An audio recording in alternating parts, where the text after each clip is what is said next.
할렐루야. 아멘. 오늘도 거룩하고 복된 날 주의 전에 나오신 사랑하시는 성도님들을 축복합니다. 오늘은 창세기 2장 24절에서 25절 말씀을 본문으로 결혼 생활의 축복이란 제목으로 말씀의 은혜를 나누겠습니다. 5월 가정의 달이 깊어가고 있습니다. 장미꽃들이 우리를 지름게 해주고 있습니다. 사랑하시는 가족들과 함께 즐겁고 행복한 주 안에서의 5월이 되기를 축복합니다. 아멘.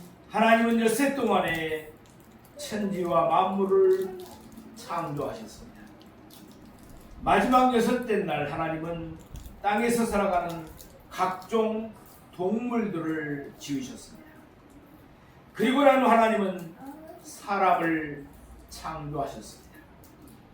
하나님이 창조하신 첫사람은 남자로서 그의 이름은 아담이었습니다.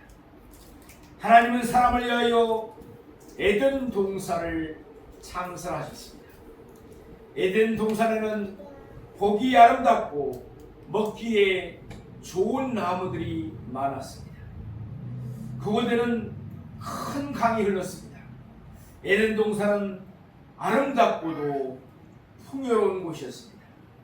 따라서 그곳은 사람이 살기에 완벽한 좋은 곳이었습니다. 그렇다고 해서 하나님의 창조 사역이 온전히 끝난 것은 아니었습니다. 아직은 한 가지 빠진 요소가 있었습니다. 그것은 아담에게 돕는 배필이 없었다는 것입니다. 아담에게는 돕는 배필이 있어야만 했습니다. 하나님의 축복에 따라 사람은 생육하고 번성하고 땅에 충만하여 땅을 정복하고 모든 생물을 다스려야 했습니다. 이와 같은 축복을 남자 혼자만으로는 누릴 수가 없었습니다. 반드시 여자의 도움이 필요했습니다. 하나님은 혼자 살고 있는 아담을 위하여 그를 돕는 배필, 곧 그에게 적합한 배필로 여자를 만들어 주셨습니다. 그러면 하나님이 여자를 만드신 가정은 어떠했습니까? 먼저 하나님은 아담을 깊게 잠들게 했습니다. 하나님은 아담의 갈비티 하나를 취하셨습니다. 하나님은 살로 대신 채우셨습니다. 하나님이 취하신 갈빗대로 여자를 만드셨습니다. 마지막으로 하나님은 만드신 여자를 아담에게로 이끌어 오셨습니다. 그러니까 우리가 사우나 같은 데 갔을 때 흔히 부부싸움을 하는 경우가 있습니다. 왜 그렇습니까? 우리 남자들은 30분 1시간 있기도 힘듭니다. 그 뜨거운 물 속에서 참으로 힘들 때가 있습니다. 그런데 여자분들은 그렇지 않습니다. 왜 그렇습니까? 여자분들은 뼈로 만들었습니다. 뜨거운 물 속에 푹 들어가 계셔야만이 몸도 풀리고 그렇습니다. 근데 남자는 흙으로 만들었기 때문에 조금만 있어도 너무나 힘이 듭니다. 유모지만은 그 사실을 알고 아내분들이, 여자분들이 함께 사우나에 갔을 때 오래 있더라도 참고 기다리시기 바랍니다. 창세기 3장 23절 말씀입니다.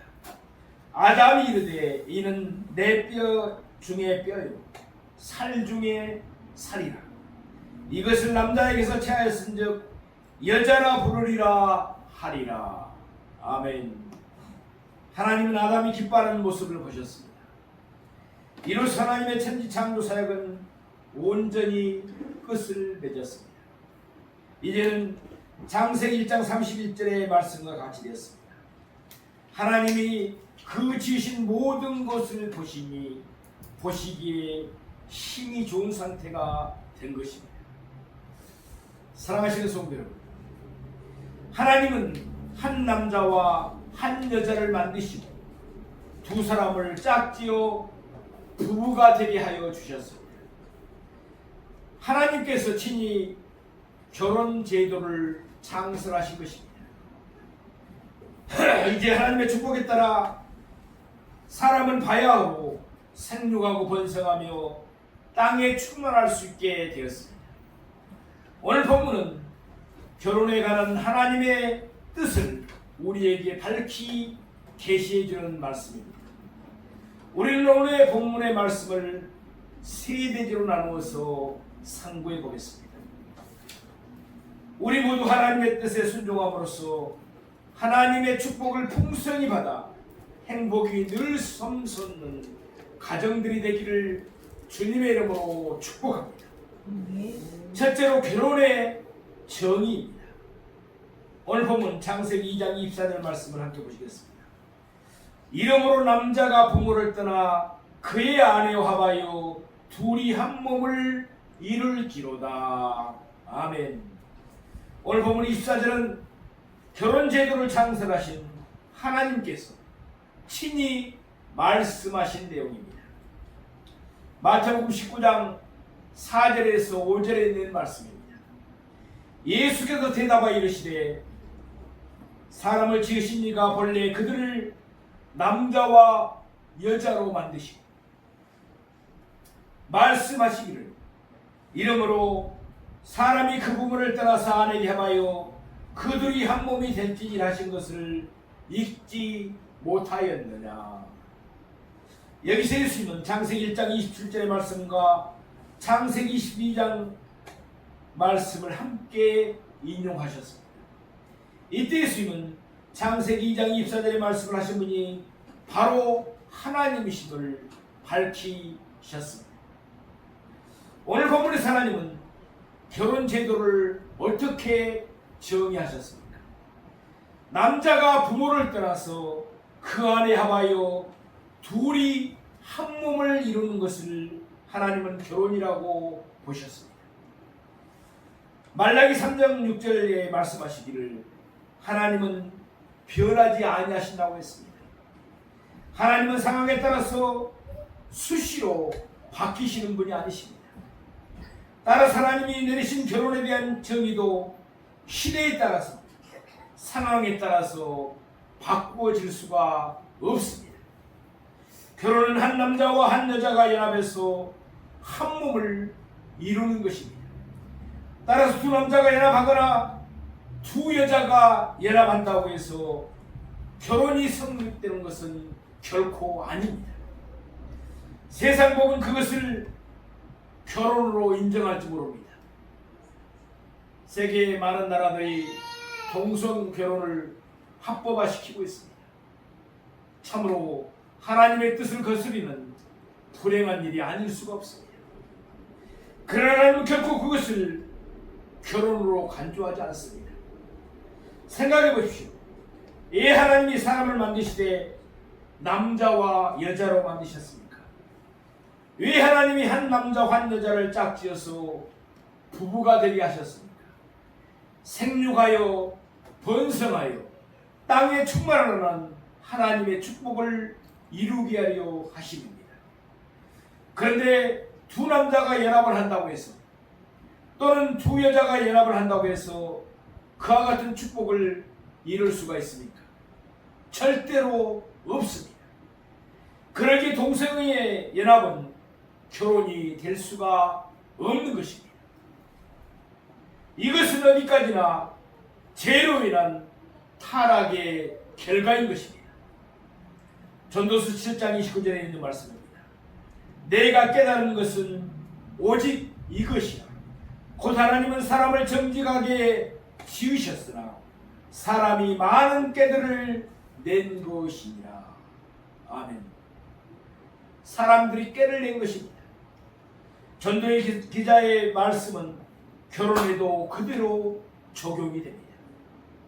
본시결혼은 한 남자와 한 여자가 연합해서 한 몸을 이루는 것입니다. 그러나 인류가 죄로 인해서 타락하게 되자 그 결과 남녀 사이에는 이런저런 온당치 못한 일들이 나타나기 시작했습니다. 창세기에 나타난 몇 가지 신뢰를 들어보겠습니다. 창세기 4장에서 라멕은 아다와 실라 두 여자를 자기의 아내로 삼았습니다. 하나님이 정하신 결혼 제도는 일부 일처제입니다. 그런데 라멕은 일부 다처를 취했습니다. 창세기 16장에서 아브라함은 자기 아내 사레의 여종 애굽 사람 하갈을 첩으로 들였습니다. 이는 축첩이었습니다. 뿐만 아니라 아브라함은 자기 아내 사레를 두고서 다른 여성과 동침함으로 간통을 당했습니다. 창세기 19장에는 소돔 사람들의 제약이 나오고 있습니다. 그들은 롯을 찾아온 나그네들과 상관하기 위하여 롯의 집으로 몰려들었습니다. 한마디로 그들은 동성애를 즐기려 했던 것입니다. 그들에게서 이른바 남색, 사돔이라는 말이 나온 것입니다. 창세기 39장에는 보디발의 아내가 요셉을 유혹하는 내용이 나오고 있습니다.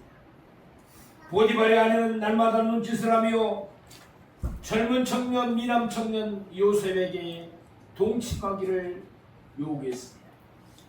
보디발의 아내는 자기의 목적을 달성하지 못하자 오히려 요셉에게 죄를 뒤집어 씌웠습니다.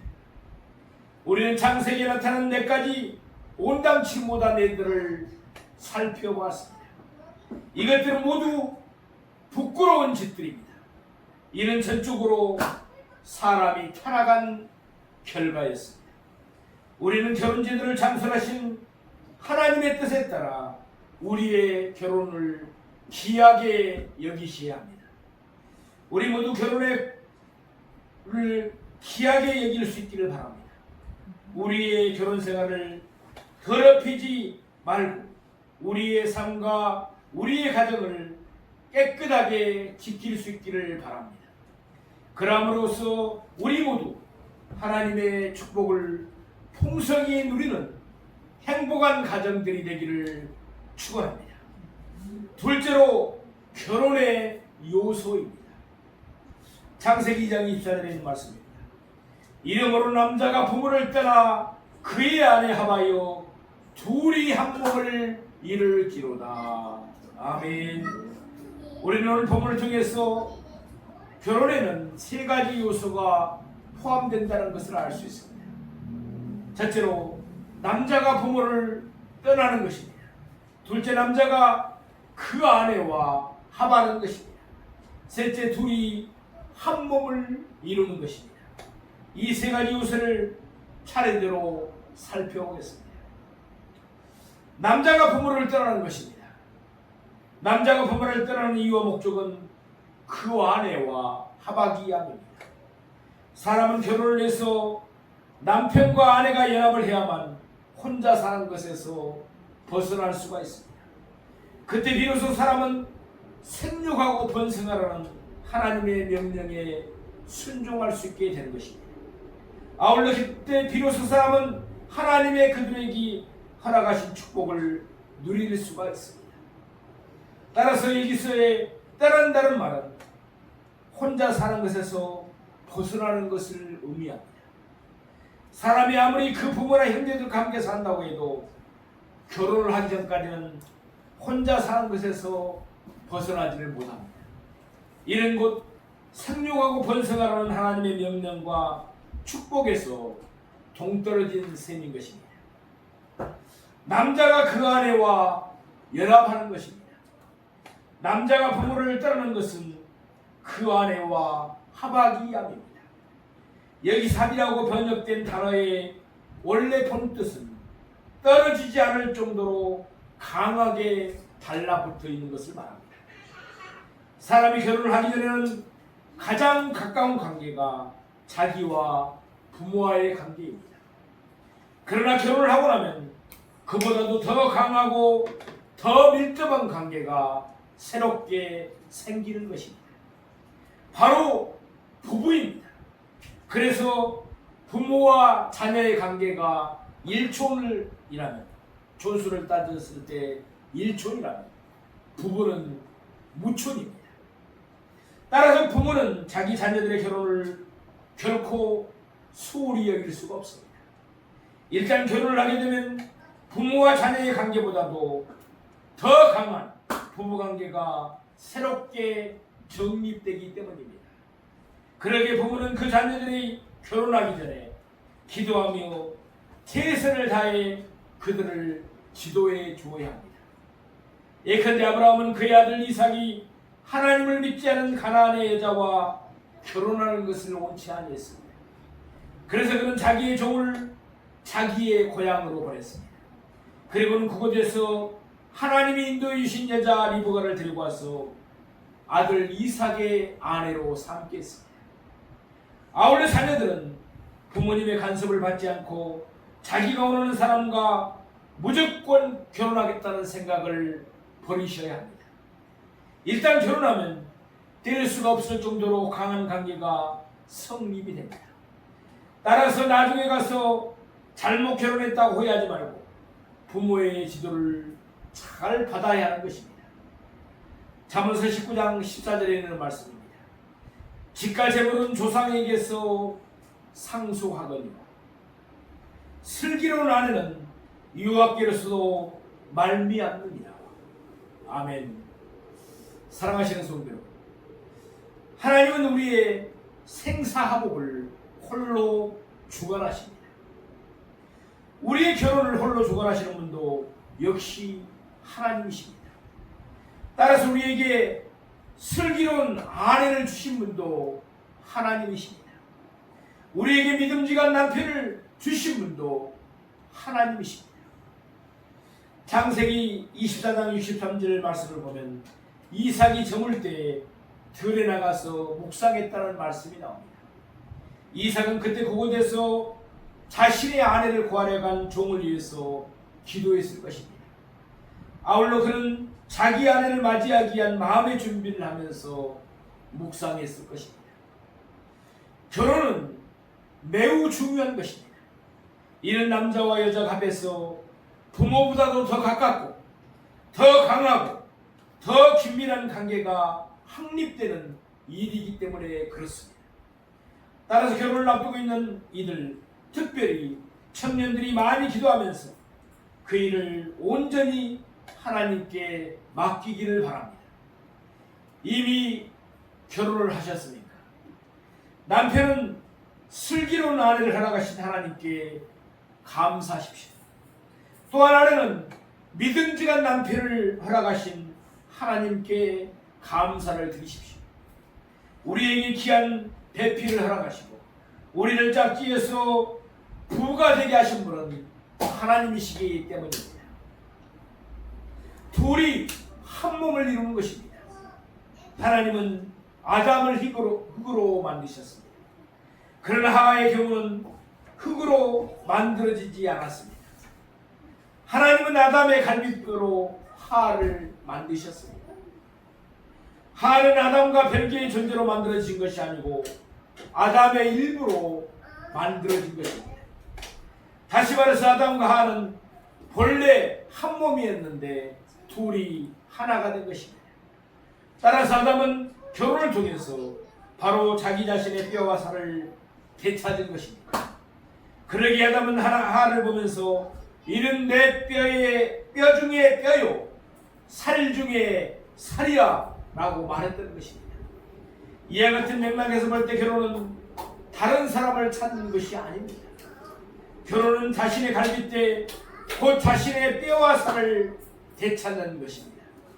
둘로 나누었던 것이 다시금 본래의 하나로 되돌아가는 것이 바로 결혼인 것입니다. 마태복음 19장 6절에 있는 말씀입니다. 그런데 이제 둘이 아니요 한 몸이 그러므로 하나님이 짝져 주신 것을 사람이 나누지 못할지니라 하시니. 아멘. 예수님의 말씀대로 결혼을 하면 더 이상 별개의 두 사람이 아닙니다. 하나님의 관점에서 보면 부부는 모든 것을 공유하는 한 몸인 것입니다. 사실 부부는 육체뿐만 아니라 삶의 목표와 방향, 이를 추구하는 생각과 마음까지도 하나일 수밖에 없습니다. 부부가 모든 면에 살아가는 사실을 가장 확연하게 드러내는 증거가 있습니다. 바로 그들의 자녀입니다. 부부의 몸이 섞이고 성품이 섞이고 재능이 섞이고 모든 것이 섞여서 하나가 된 것이 바로 그들의 자녀들입니다. 하나님은 한 남자와 한 여자를 짝지어서 부부가 되게 해주셨습니다. 이제 부부는 둘이 아닙니다. 그들은 한 몸이요 하나입니다. 따라서 부부는 나누어질 수가 없습니다. 부부가 나눠준다는 것은 자기 몸을 둘로 쪼개는 것이나 마찬가지입니다. 마태복음 19장 6절 하반부에서 예수님은 이와 같이 말씀하셨습니다. 그러므로 하나님이 짝지어 주신 것을 사람이 나누지 못할지니라. 아멘. 사람은 어떠한 이유와 어떤 경우에든지 간에 하나님이 짝지어 부부가 되게 하신 것을 스스로 나눌 수 있는 권한이 없습니다. 모든 결혼은 하나님의 뜻에 따라 이루어졌습니다. 그러나 모든 이유는 하나님의 뜻이 아니라 사람의 뜻입니다. 마태복음 19장 7절에서 8절에 있는 말씀입니다. 여짜오되 그러면 어찌하여 모세는 이혼 증서를 주어서 버리라 명하셨나이까? 예수께서 이르시되 모세가 너희 마음의 안약함 때문에 아내 버림을 허락하였거니와 본래는 그렇지 아니하니라. 오늘날과 마찬가지로 예수님 당시에도 이혼을 하는 경우가 많았습니다. 예수님 당시의 바리새인들은 마치 모세가 이혼을 명하였던 것처럼 생각을 했습니다. 그러면서 그들은 자기들의 이혼을 정당화시키려 했던 것입니다. 여기에 대해서 예수님은 분명하게 이혼은 하나님의 명령이 아니라고 말씀합니다.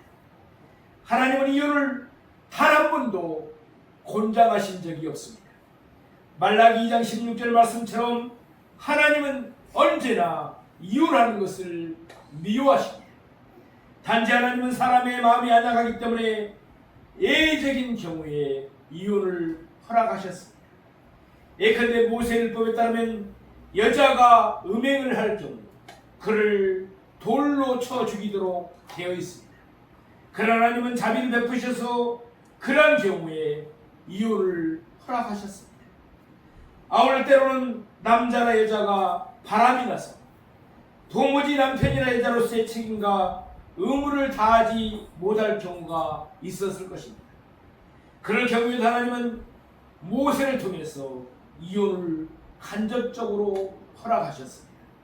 그러나 예수님은 분명하게 단서를 다하셨습니다.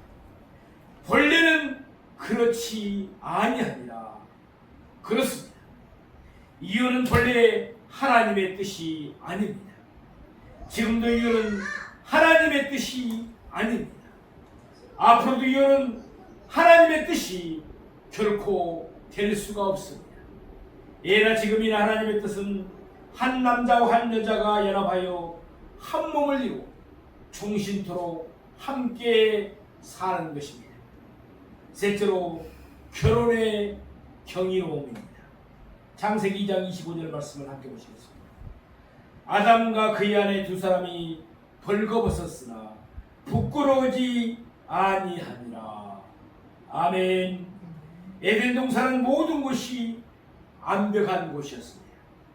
따라서 그곳에서는 더위를 피하기 위하여 또는 추위를 면하기 위해서 옷을 걸치거나 입어야 할 필요가 전혀 필요 없었습니다. 하나님은 사람에게 쓰나가게 하는 나무의 실과는 먹지 말라고 명령하셨습니다. 그러나 아담과 하와는 하나님의 명령에 불순종하고 그것을 먹었습니다. 그때부터의 상황은 완전히 달라졌습니다. 창세기 3장 7절에서 8절에 있는 말씀입니다. 이에 그들의 눈이 밝아져 자기들이 벗은 줄을 알고 무화과 나무 잎을 엮고 치마로 삼았더라. 그들이 그날 바람이 불 때 동산에 건지시는 여호와 하나님의 소리를 듣고 아담과 그의 아내가 여호와 하나님의 낯을 피하여 동산나무 사이에 숨은지라. 아담과 하와가 선악과를 먹고 난 뒤 그들의 눈이 밝아졌습니다. 그들은 자기들의 몸이 벗은 줄을 알았습니다. 그들은 무화과 나무 잎을 엮어서 옷을 만들었습니다. 그들은 그것으로 자기들의 벌거벗은 몸을 가렸습니다. 그리고는 하나님을 피하여 숨었습니다. 이와 같이 아담과 하와가 죄를 짓게 되자 그들은 자신들의 벌거벗은 몸을 부끄러워하게 되었습니다. 그래서 그들은 자신들이 수치를 스스로 가리우고자 했습니다. 그리고는 하나님 앞에 나타나지를 못하고 숨으려고 들었습니다. 그렇습니다. 우리도 마찬가지입니다. 우리에게 떳떳하지 못한 감정, 제약된 일이 있을 때 우리는 부끄러움을 느낄 수밖에 없습니다. 모든 사람에게는 하나님을 믿거나 믿지 않거나 양심이라는 것이 있기 때문에 그렇습니다. 우리 자신에게도 부끄럽고 다른 사람에게도 부끄럽고 무엇보다도 모든 것을 감찰하시는 하나님 앞에 서기가 두려울 수밖에 없습니다. 그러면 우리를 수치롭게 만드는 죄를 멀리 해야 될 줄로 믿습니다. 창세기 3장 21절 말씀입니다. 여호와 하나님이 아담과 그의 아내를 위하여 가죽옷을 지어 입히시니라. 아멘. 사랑하시는 성도 여러분, 우리 모두는 그 언젠가 하나님의 심판대 앞에 서야 합니다. 우리의 죄를 그대로 가지고 설 수가 없습니다. 죄로 인한 우리의 수치를 가리워야 합니다. 우리 손으로 무화과 나무 잎을 엮고 치마를 했다고 해서 우리의 수치가 가려지는 것은 결코 아닙니다. 우리는 하나님이 우리를 위하여 만들어 주신 가죽옷을 입어야 합니다. 우리는 우리를 위하여 십자가에 달려 돌아가신 하나님의 어린 양 우리 주 예수 그리스도로 옷 입어야 합니다.